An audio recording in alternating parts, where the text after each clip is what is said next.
Right. So the presentation is about LabelMe annotation, in fact, for labeling images.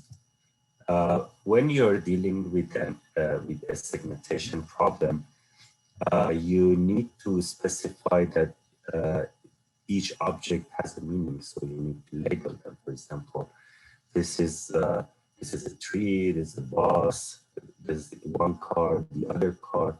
So you need to define boundary and somehow like a manual drawing show that this is a tree or this is a bus. And the way that you need to do this is by a software like what we present today, which is LabelMe. And that if you have seen previous computer vision tasks like object detection, sometimes there is a rectangle around an object, but segmentation is more precise by putting exact boundary around these different objects. So we need uh, something specific for this kind of drawing. It's like classification. For classification, each sample has a label. For example, you say that this sample has class 1 or the other one has class 2, but for the image is more complicated. Each object in the image has a label. So the goal of annotation tools in general is to specify this boundary. Here I selected LabelMe because it was free and easy to use. There are different tools like the one which is also free developed by Intel, but it's a bit complicated to use. You can also try those annotation tools, but this LabelMe is easy and you can just start really fast. So this is the GitHub repository for this tool, and you can go and install it easily by observing the details of instruction. But here I present how to get a start and install and how to use it. So I think many of you have used Anaconda. So Anaconda has a prompt and you can create environment in Anaconda.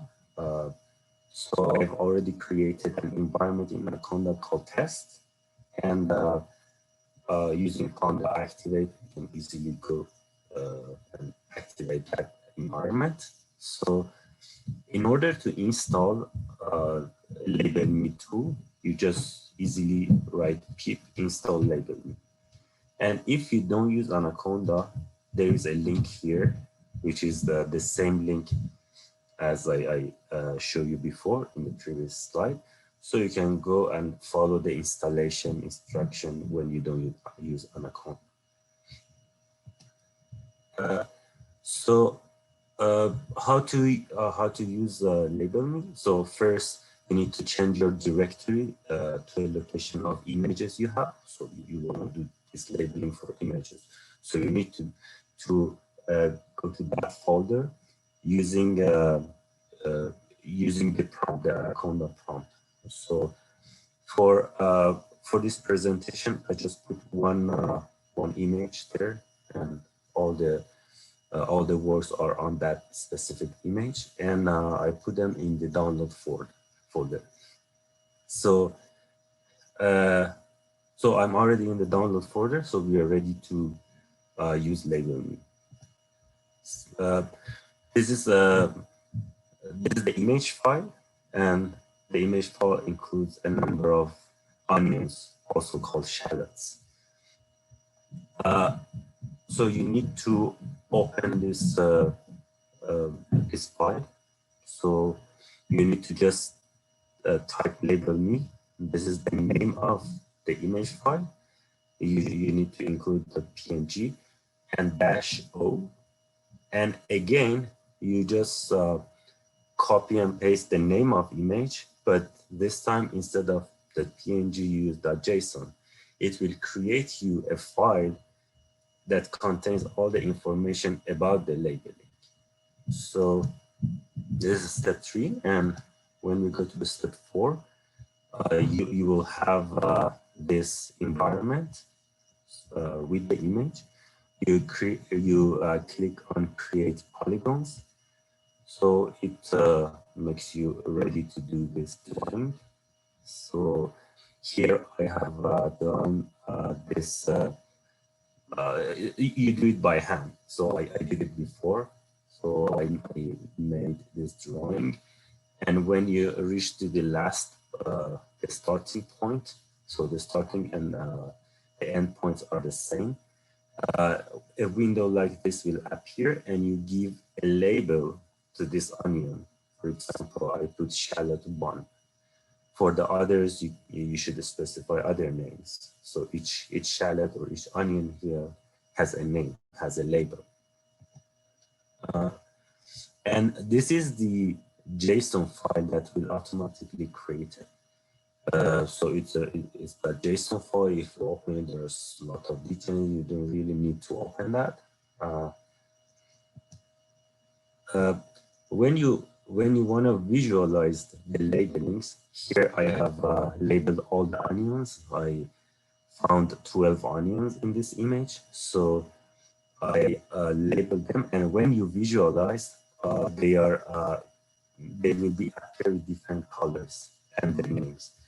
And also the background is black. So these are the name of labels, shallot 1 until shallot 12. And so it's easily visualized. And the next step is to be able to use these labels into Python, right? Because the most important thing is to have this label and not just some images with the colors. So you need to somehow have access to information inside the Python. For that purpose, you need to write LabelMe underline JSON underline 2 underline dataset. Here is the name of the JSON file that you have created, -o, and this is the name of a folder or directory. It is the same name, but you have an underline at the end instead of that because it means a folder. It will create you these 4 files, and the first one, which is img, is the image itself. It also creates the labeled one, as I showed. It's just a visualization. It also creates a text file, which is labeled names, shallot 1 to shallot 12 on background, and this file, which will be used for the Python purpose. It includes the labels.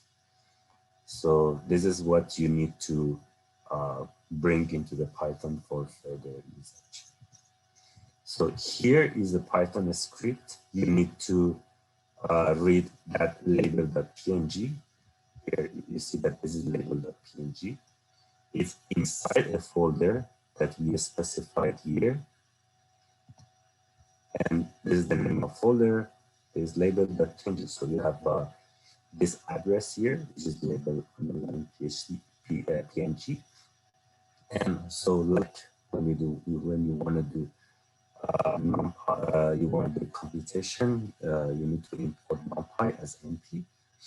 And there is a library for image preprocessing called PIL. So you import PIL.image, and then this is the key syntax in order to convert the label file into accessible file in the Python. So you see this is a NumPy syntax, and this is a PIL.image syntax, and you just feed this to